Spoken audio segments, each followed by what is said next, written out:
Good evening, everybody, and welcome to this executive meeting of East Herts District Council on the 19th of April. I'd like to welcome the executive here and also officers who are here to help. But we also have a guest, Matthew Collins, who is our legal advisor for our Gilston area, and he will be taking part in the discussion later on when we come to agenda item 8. So thank you very much indeed. Apologies for absence. I believe we have Jonathan Kay, who is not able to be with us. Other than that, I think we are a full complement. Leaders' announcements, essentially, it is welcome everybody. I hope you have all enjoyed Easter and enjoyed the good weather in particular. And we are here to go through a number of very important papers in terms of the running of the council. So the first agenda item is the minutes, which are on page 7. These are also, and I would like to propose those minutes, which go from page 7 to page 34. Are we pleased to second? Thank you. All those in favour? So that's carried. Thank you very much indeed. Can we now have declarations of interest, please? And they are also from backbenchers and other people who are here who are councillors. Do we have any? No, I can't see any, so that's fine. Thank you. Agenda item 5 is the overview and scrutiny report, which is in the separate agenda pack. Councillor Wiley isn't here, but there are a couple of items in there which I think we need to mention. One was, in fact, the work in terms of our involvement with digital and our relationship with our residents, and the importance of digital to make us a future-proof council. However, we are very aware that not everybody is digitally enabled. They don't have access to a kit, and they may not necessarily understand how it should work. So as a council, we will enable those who can use it digitally and want to pay their council tax at 4 in the morning. That's great. But if you don't have access to kit, then we obviously will ensure that you do have access to all council services. So I think that topic that was raised, please be assured to everybody that we are very aware that those who can't take part in the digital revolution will still be catered for in this council. Thank you. That paper is just for noting. Agenda item 6 is the audit and governance report, which Councillor Pope has presented, and I will just pass to you, Mark, if I may, just if there are a couple of highlights you want to notice. Thank you. I think the key part of the meeting was where we met with the external auditor, and the committee received their provisional audit results report. While there's still some work to be done, they anticipate issuing an unqualified audit opinion, which we're very pleased about. It's expected that the accounts will be signed off sort of sometime mid-May, I would think. But it's all going according to plan, which is very, very pleasing. Thank you. Thank you very much, Mark. A good committee and good people on it. Does anyone actually have any comments or questions for Mark since he's here? No? Okay, so we note that paper. Thank you very much indeed, Mark, for coming. So agenda item 7 is the discretionary energy rebate scheme, which is on page 35 and will be presented by Councillor Williamson. Jeff? Thank you, Leader. The government scheme to award £150 fuel rebate to households has been well publicised, but the government is also providing authorities with additional funding to introduce discretionary schemes in order to reach those who are vulnerable but do not automatically benefit from the standard scheme. The allocation for East Herts is just a little shy of £250,000. Our proposed scheme is outlined in the table under paragraph 2.4 and includes, for example, households in Band E to H properties who are not therefore covered by the standard scheme, but are in receipt of, e.g. housing benefit. The funding must be spent by November, with any unspent money returned to the government. At this point, we can't say how many households may apply, so after the first application window has been closed, we will reassess and vary the criteria accordingly in order to ensure the funding will be spent in full. So that leaves the two recommendations. Leader, thank you, on page 35. Thank you very much indeed. Are there any comments or questions? Carolyn? Yes, I have a couple of questions about that.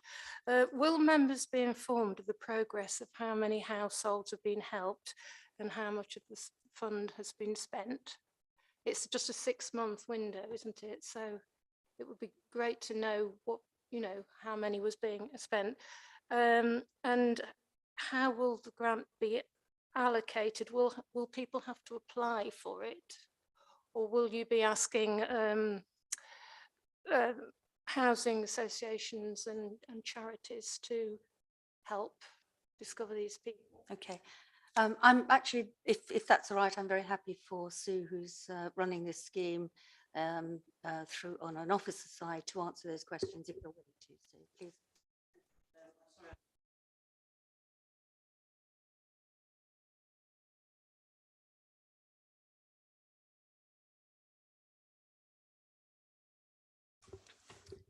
Okay. First question, yes, of course, we can put that out on the members' bulletin each week once we start the scheme, which won't be after it's been approved at council in May. Then we'll advertise it for at least a month, so it'll be sometime June-ish that we'll be able to provide that data. But we can update that on a weekly basis, as we do with the business rate grants, and provide that information on the MIB each week.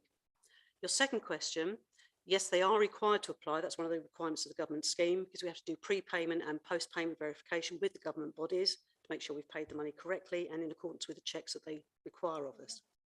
We are more than happy if somebody is represented or seeks assistance from the Citizens Advice Bureau or other agencies. The criteria that we've met we're suggesting for the, at least for the council tax liable people, is CTS, council tax support. We know who those people are and we can prompt a claim. Similarly with housing benefit, we can probably identify a lot of those and prompt a claim. Universal credit, we're less likely to know them unless they are also in receipt of CTS, but with combined publicity, contacting our normal representation groups, i.e. the CAB and housing associations, to make sure they are aware the scheme has gone live. There will be a social media campaign to make sure that people know it's alive, and that's how we tend to raise awareness as much as we can. Is that okay? Thank you. Thank you. That's very good. I was going to say, what are the arrangements to help people, but you've just told me that, and yeah, no, you've answered my questions, Alden. Thank you. Thank you very much. Jeff, is there anything you want to add on top of that? No, thank you. Okay, no, thank you very much for doing that, Sue. And Carolyn, thank you for the question. Okay, any more on this one? Okay, Mark, sorry. Another one for Sue, actually. I know your department's sort of very busy. I just wondered how the administration of this scheme will impact on your workload. The actual discretionary scheme, we don't think will be too onerous. When you compare it with the main scheme, which is significant, we have over 30,000 properties in bands A to D just for East Herts, and a similar but smaller number for Stevenage. That is going to be a major impact. We're having to look at our recovery cycles for billing this year. We may miss a court, but we can pick up later in the year for recovery. But we are going to be issuing reminders so people know that they're in arrears, even if we can't at that point take them through a summons or whatever other recovery routes we have. So there will be an impact, but we will try and recover later in the year once these schemes are finished. However, we do anticipate that this may only be the first round of the activity. So we're trying to build a scheme and a process that is robust enough if we needed to reactivate it later in the year. Thank you. I think the answer is, Mark, if you want to ask questions, can you not sit behind me? You should know better, yes. So my apologies, I didn't spot you. Okay, anything else for Sue and Jeff? No? Okay, so Jeff has proposed and Eric, I'm happy to second that, Leader. George is seconding. All those in favour?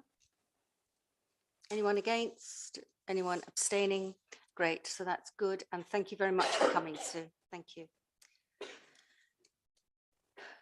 So the next agenda item is on the shared waste service governance. And this will be on page 43, and this will be presented by Councillor McAndrew. Thank you. Thank you, Leader. This report seeks to set the scene for the future of waste and street cleansing services across the partnership we have with North Hearts Council. The report covers 3 elements: a recommendation to support the new aim and principles of the shared service, to ensure the shared service has clear direction in managing services for the future. This will primarily support financial and environmental sustainability objectives. A recommendation to support a cross-party joint working group with North Hearts Council to explore the strategic direction and design of the waste and street cleansing contract, which will come into effect in 2025. And a recommendation to support a look at what alternative governance arrangements may be possible for the shared waste service for the future.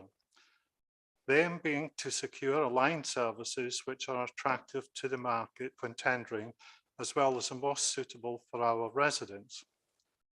We know that in the coming years, there will be significant legislative changes affecting waste management, and consequently, our services.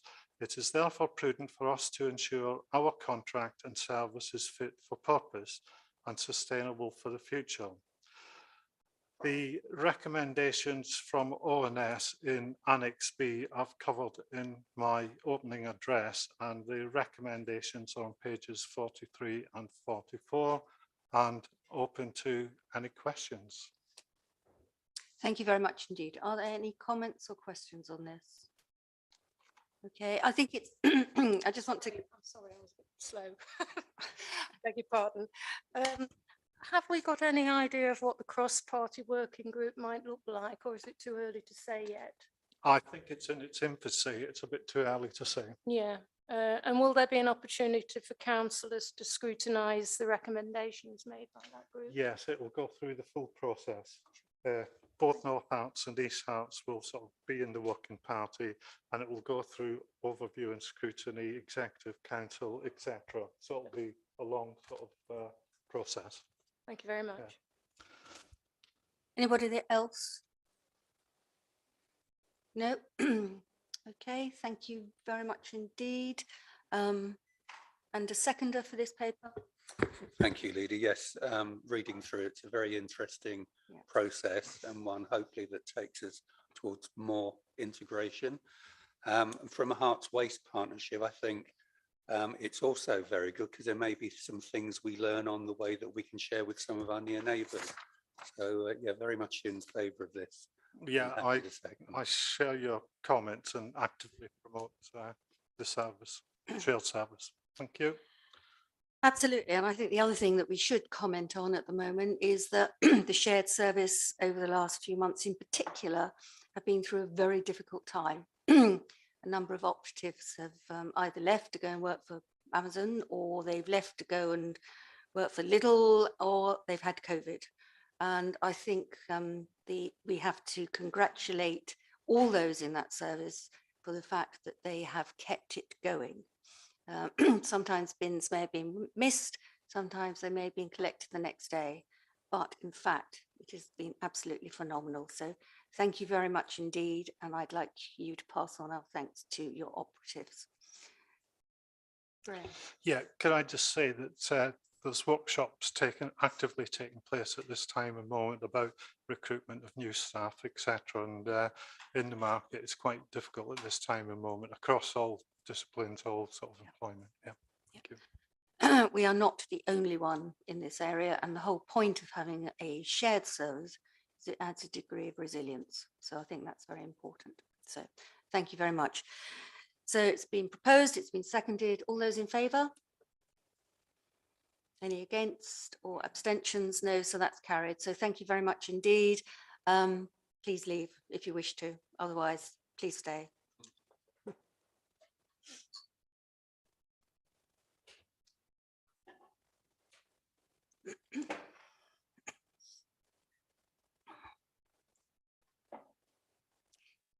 So the next agenda item is on page 69, and this is the East Hertfordshire District Council, in brackets, the Strategic Infrastructure Works, in brackets, SIW, close brackets, East Hertfordshire, close brackets, compulsory purchase order 2022, and I will be presenting this paper. This report follows the consideration of the matter by the Executive and Council in October 2020, when it was decided in principle to proceed with a compulsory purchase order, or a CPO, in the Gilston area, if it was necessary to enable essential infrastructure to be delivered to support development in the Gilston area and the wider Garden Town. That essential infrastructure comprises the enhancement of the existing A414 River Stort crossing between the Gilston area and Harlow, and the construction of a new Eastern River Stort crossing, together identified as the crossings. As indicated, the crossings are required to enable the delivery of housing in the Gilston area and across the wider Harlow-Gilston Garden Town. At the meeting of the Development Management Committee of the 22nd of February 2022, the committee considered planning applications for the crossings, and after very careful and lengthy consideration, determined that planning permissions be granted. As the crossings span the boundary between East Herts and Harlow, Harlow District Council has also considered and determined planning applications permitting the development to proceed. The applicant for the crossing is Places for People, the owner of the majority of the Gilston area allocation in the district, and sufficient to enable 8,500 of the planned 10,000 new homes to be delivered. Places for People has also sought to acquire by agreement all the land necessary to enable the crossings to be built. However, despite ongoing negotiations with current landowners, it has not been possible for it to do so. And as a result, it is now necessary for the council to determine whether or not to proceed with a CPO. As I have set out, the delivery of the crossings are essential to enable the delivery of the development in the Gilston area and the wider Garden Town. Without their construction, the council and our wider Garden Town partners will not be able to achieve the aspirations we have all set for ourselves in the Garden Town vision and elsewhere. Primary amongst these are our desire to achieve development that moves away from reliance for transport on the private vehicle and instead enables the majority of journeys to be undertaken by healthy and active transport modes, walking, cycling, and public transport. For those reasons alone, and given the ongoing inability of the applicant to secure all the land necessary to deliver the crossings, it is now necessary to proceed with CPO action. Exec members will have had regard to the full details of the course of the case, which supports the need to move ahead with the CPO, and which is set out in the report and the appendices. Given the cross-boundary nature of the crossings, the need for CPO action has already been considered by Cabinet at Harlow at its meeting on the 24th of March. It has already resolved to proceed with the CPO. The report we are now considering seeks to delegate to officers the authority to execute all the detailed matters and actions necessary to proceed with a CPO. In that respect, officers of both councils will also continue to engage and liaise to ensure that all actions are undertaken in a fully coordinated way. My recommendation then is that the council now proceed with CPO in the Gilston area as necessary, and that officers be delegated as set out in the detailed recommendations to take all the necessary steps to make, serve, and subsequently advocate a CPO through all relevant and appropriate processes. Exec members will also see that paras 3.27a, b, and c refer to detailed matters relating to the impact of any CPO on land identified as open space. Since the publication of this report, matters have moved on further with regard to this, and I will invite officers to provide an update for us, which will include the requirement for us to consider revisions to recommendation E. Kevin, can I move to you, please? Certainly. Thank you very much, Leader. Yes, so this is to just update exec members about this issue regarding open space. You'll see in the report, as Linda referred to there, para 327A, that it's necessary through the CPO process to acquire an area that's identified as open space, and that's to the frontage of the Turlings Park development. You've got a plan in the appendices that was submitted as part of the report, Plan Appendix 2, that shows you where that green space is, but those familiar with the area will probably know it's on that frontage to Turlings Park onto Eastwick Road. So in these circumstances, it's necessary to provide what's known as suitable open space exchange land, in other words, providing replacement open space to offset the loss. Advisors on behalf of Places for People have undertaken an assessment exercise to identify possible exchange land site. It comprised an initial high-level assessment of a range of suitable sites, followed by a more detailed assessment of those which were not ruled out at the high-level assessment stage. At the time of the publication of the report, officers considered that insufficient information had been provided in relation to that high-level assessment exercise, such that we couldn't at that stage agree that the appropriate range of sites had been assessed. So at that point, it was not possible to agree the three that are now put forward as options and as referred to in para 327B. Since, as Leader referred to there, since the publication of the report, further work's been ongoing in relation to this matter, and as a result, it is now possible to reach an agreement that the exchange land options remaining after that initial high-level assessment exercise are indeed the most appropriate ones. And those options are identified on the plan, the additional plan that was circulated today, that members may either have picked up off the Modern Gov system, or if they haven't been able to, hard copies now on the table this evening for members to see.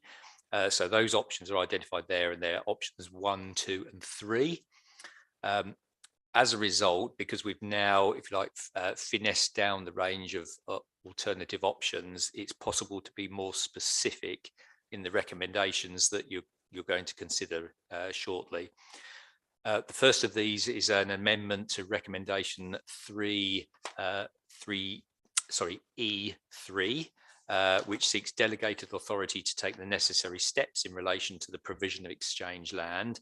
The amended recommendation is now going to refer specifically to the 3 options identified. The second amendment to recommendation is to recommendation A, by virtue of an additional limb, which will make provision for the exercise of CPO powers in relation to part of exchange land 3, option 3.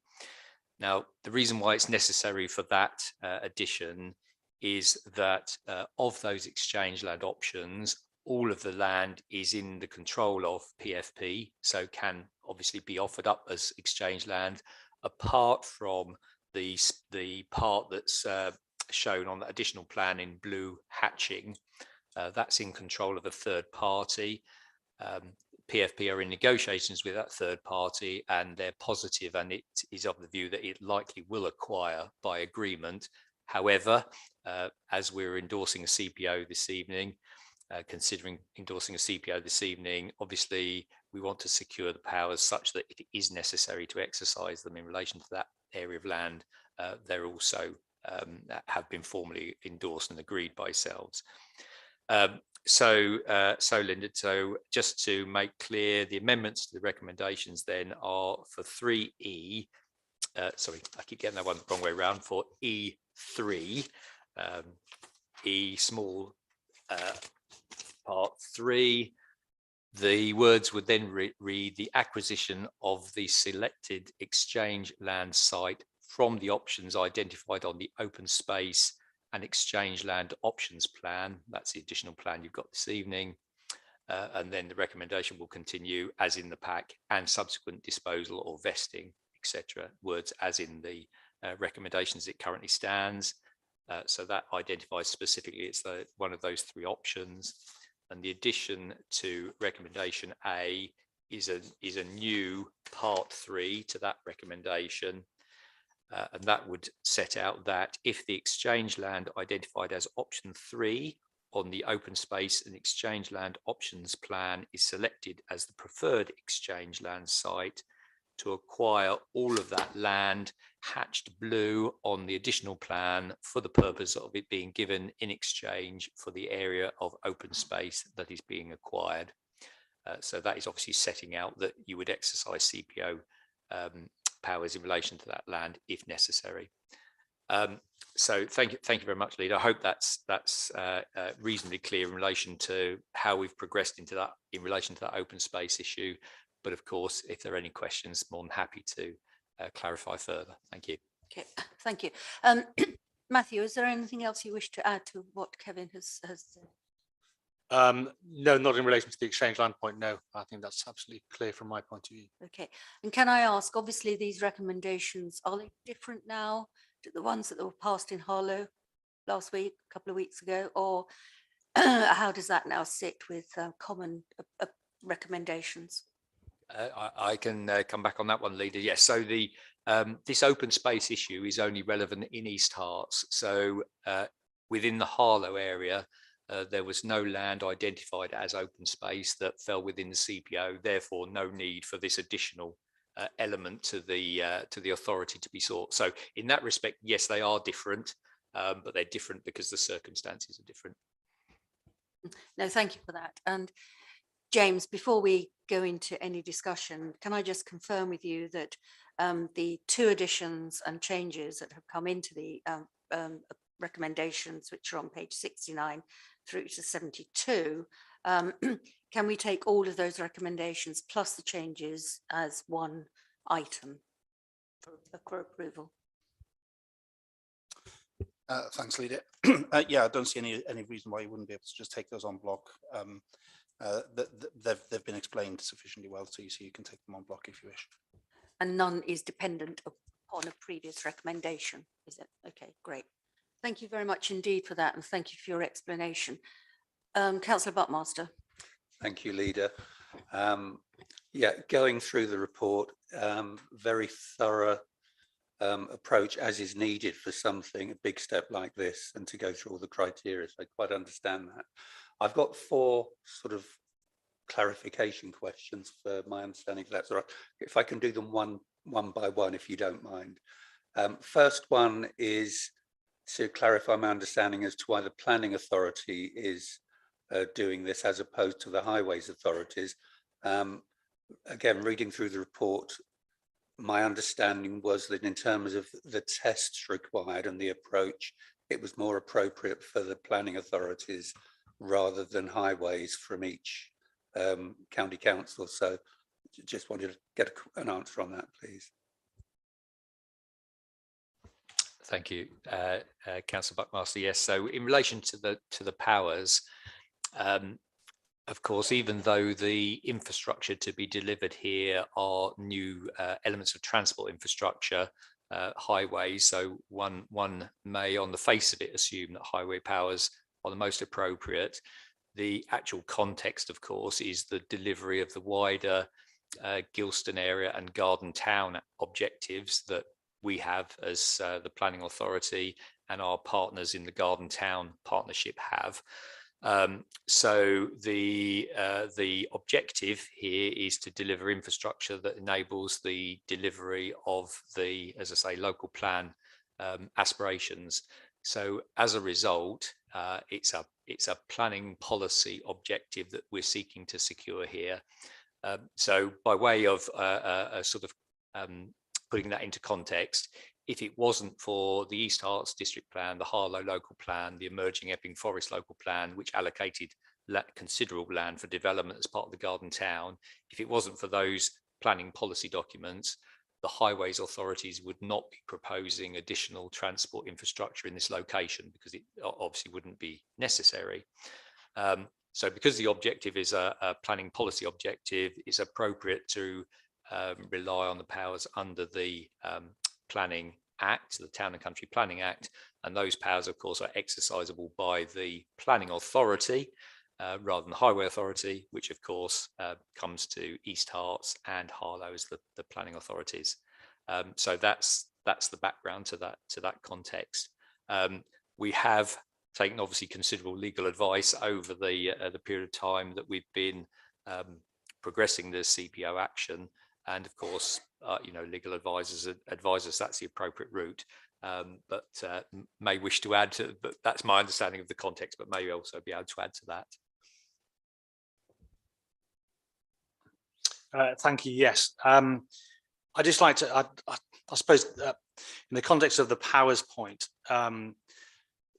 it's worth emphasising that the Secretary of State's own guidance advises that one must use the most appropriate power available when making a compulsory purchase order. So that will be the guidance that the Secretary of State, he or herself, will take into account when deciding whether to confirm the CPOs or not. So it's a very important consideration, and it's one that we've thought about very, very carefully.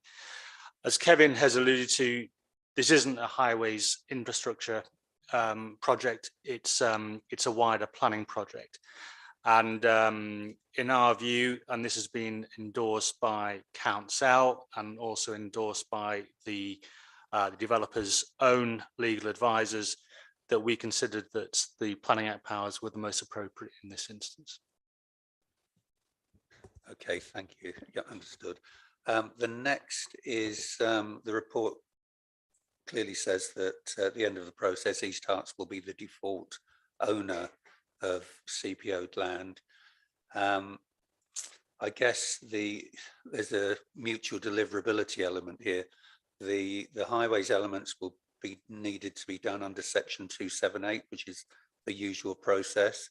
And of course, delivery of the housing depends on the deliverability of the 278. So just testing that, again, I've understood the implications of that part of the report.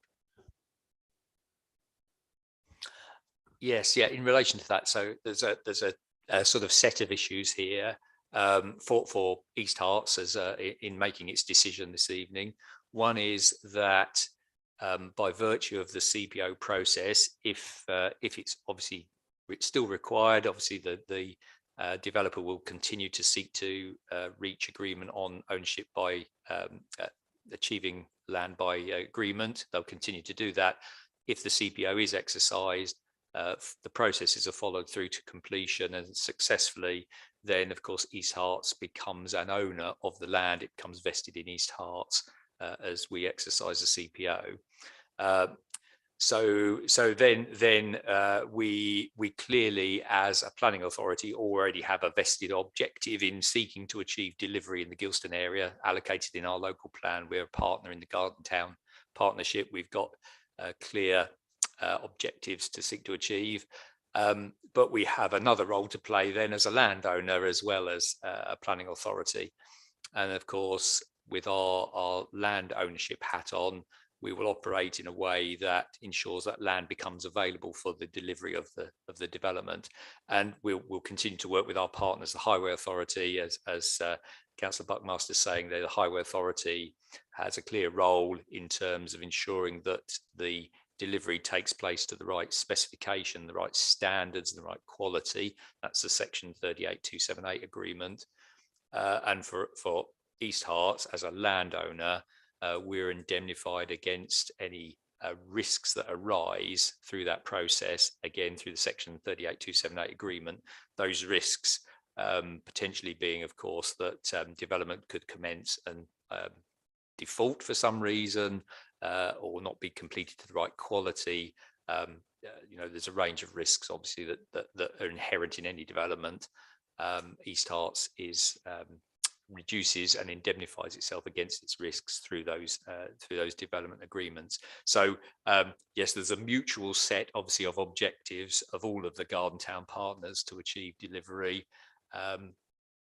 noting that obviously to do that, we do take on an element of risk to ensure that we can drive that forward, take proactive steps. Okay, again, thank you.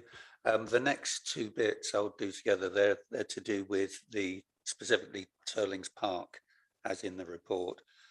So again, my understanding is that the element of land needed includes what's required for construction, but at the end of the process, a proportion of the land can be returned back to the community. If you can do that one first. Yes, certainly, yes. So that is the case, and that's this issue about this open space land. So as I say, members who are familiar with Turlings Park, they'll know the frontage to Turlings Park is an area of land laid to grass with footpaths and an area people can enjoy, walk through, gain access, and so on. Some of that, given the route of the new highway through the gap, if you like, between the development of Turlings Park and the existing Pye Corner development on Eastwick Road, given the route, it will be required to acquire some of that land to the frontage of Turlings Park permanently.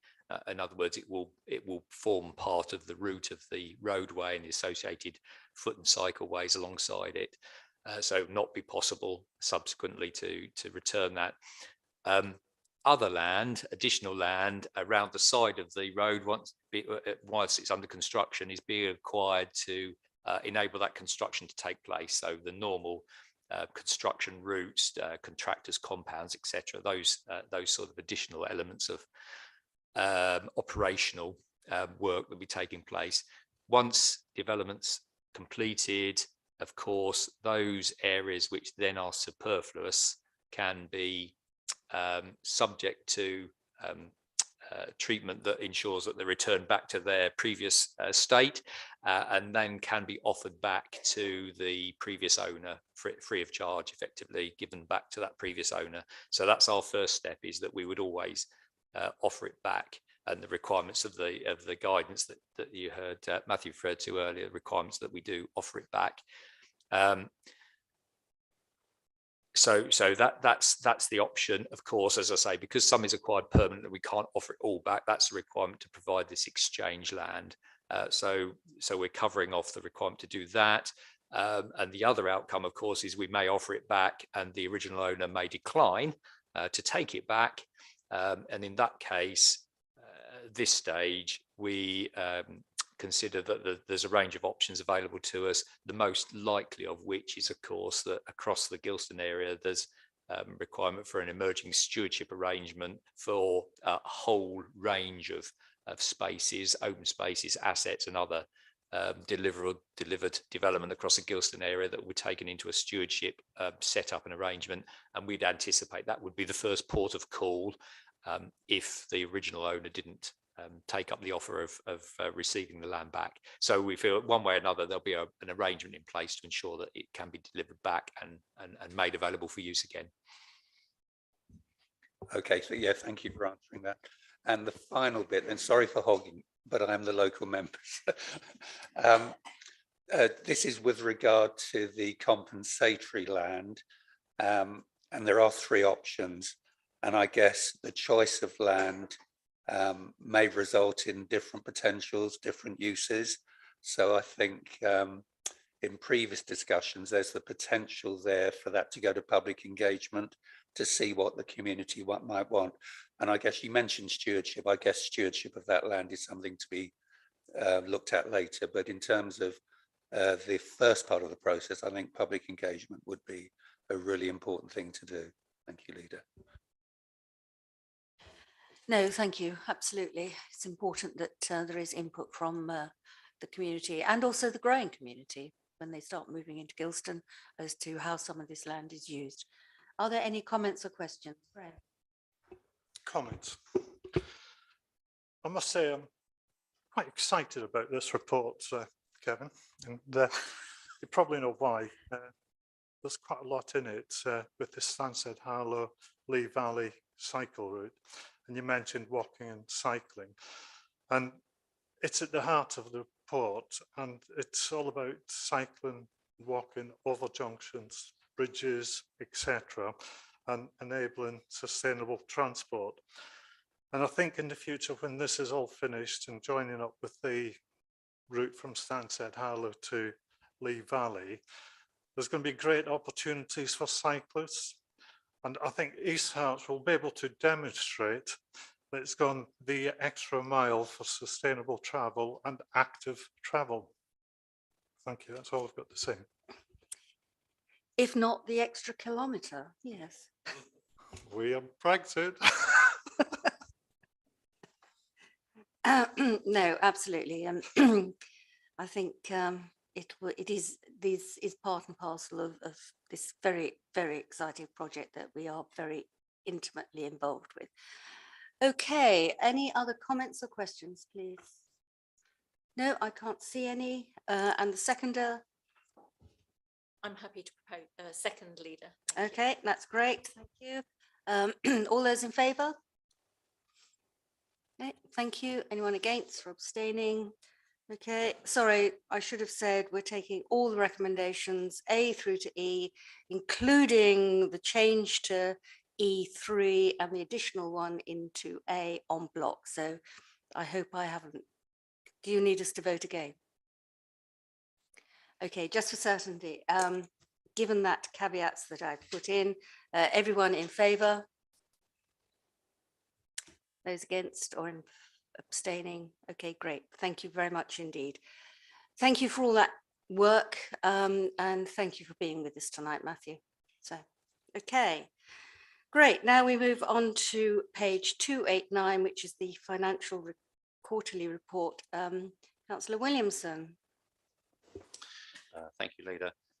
This is the Q3 budget monitoring report stating the Council's financial position in relation to this year's budget as it was at the end of December. At that time, the predicted outturn on our revenue budget was a £95,000 overspend, which compares favourably to the £132,000 overspend prediction at the end of the second quarter.